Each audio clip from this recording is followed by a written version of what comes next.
ಕರಿಮಣಿ ಧರಿಸುವ ಮಹಿಳೆ ತಿಳಿಯಲೇಬೇಕಾದ ಮಾಹಿತಿ.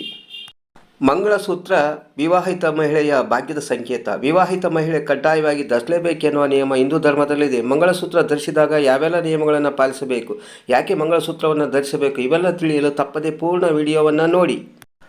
ಮಂಗಳಸೂತ್ರ ಪತಿಯ ಆಯಸ್ಸು, ಆರೋಗ್ಯ, ಅಭಿವೃದ್ಧಿ ಹಾಗೂ ಏಳಿಗೆಯನ್ನು ಪ್ರತಿನಿಧಿಸುತ್ತದೆ. ವಿವಾಹಿತ ಮಹಿಳೆ ತಪ್ಪಿಯೂ ಇನ್ನೊಬ್ಬರ ತಾಳಿಯನ್ನು ಧರಿಸಲೇಬಾರದು. ಇನ್ನೊಬ್ಬರಿಗೆ ಮಂಗಳಸೂತ್ರವನ್ನು ಕೊಡಬಾರದು. ಇದರಿಂದ ಪತಿಯ ಆಯಸ್ಸು ಕಡಿಮೆ ಆಗಬಹುದು. ಮಂಗಳಸೂತ್ರವನ್ನು ಹೊರಗಡೆ ಎಲ್ಲರಿಗೆ ಕಾಣುವಂತೆ ಧರಿಸಲೇಬಾರದು. ಮಲಗಿದಾಗ ಮಂಗಳಸೂತ್ರ ಬೆನ್ನಿಗೆ ಹೋಗಿರುತ್ತೆ. ಬೆಳಗ್ಗೆದ್ದಾಗ ಅದನ್ನು ಸರಿಪಡಿಸಿಕೊಂಡು ಧರಿಸಬೇಕು, ಇಲ್ಲಾಂದರೆ ದರಿದ್ರತನ ಕಾಣುವುದು. ಸುಮಂಗಲಿಯರಿಗೆ ಮಂಗಳವಾರ, ಶುಕ್ರವಾರ ವಿಶೇಷ ದಿನಗಳು. ಅಪ್ಪಿತಪ್ಪಿ ಈ ದಿನಗಳಲ್ಲಿ ಕೊರಳಿಂದ ತಾಳಿಯನ್ನು ತೆಗೆಯಲೇಬಾರದು.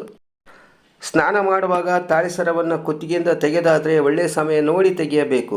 ತಾಳಿಯಲ್ಲಿರುವ ಕಪ್ಪು ಮಣಿಗಳನ್ನು ತೆಗೆಯಲೇಬಾರದು. ಈ ಕಪ್ಪು ಮಣಿಗಳು ಪತಿಯನ್ನು ಹಾಗೂ ಕುಟುಂಬವನ್ನು ದುಷ್ಟಶಕ್ತಿಗಳಿಂದ ರಕ್ಷಣೆ ಮಾಡುತ್ತವೆ.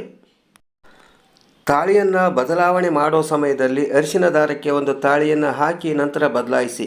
ಕೆಲವೊಂದು ಮಹಿಳೆಯರಿಗೆ ತಾಳಿ ಸರದಲ್ಲಿ ಪಿನ್ಗಳನ್ನು ಹಾಕಿಕೊಳ್ಳೋ ಅಭ್ಯಾಸ ಇರುತ್ತೆ. ಪಿನ್ ಕಬ್ಬಿಣದ ವಸ್ತು, ಶನಿ ದೇವರನ್ನು ಪ್ರತಿನಿಧಿಸುತ್ತೆ. ಹೀಗಾಗಿ ಶನಿ ದೇವರ ಕೋಪಕ್ಕೆ ಪತಿ ಪತ್ನಿ ಗುರಿ ಆಗಬೇಕಾಗಬಹುದು.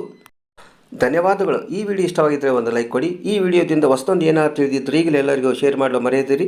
ದಯವಿಟ್ಟು ನಮ್ಮ ಪರಂಪರೆ ಚಾನಲ್ನ ಸಬ್ಸ್ಕ್ರೈಬ್ ಮಾಡಲು ಮರೆಯದಿರಿ. ಮತ್ತೊಮ್ಮೆ ಭೇಟಿಯಾಗೋಣ ಮುಂದಿನ ವಿಡಿಯೋದೊಂದಿಗೆ.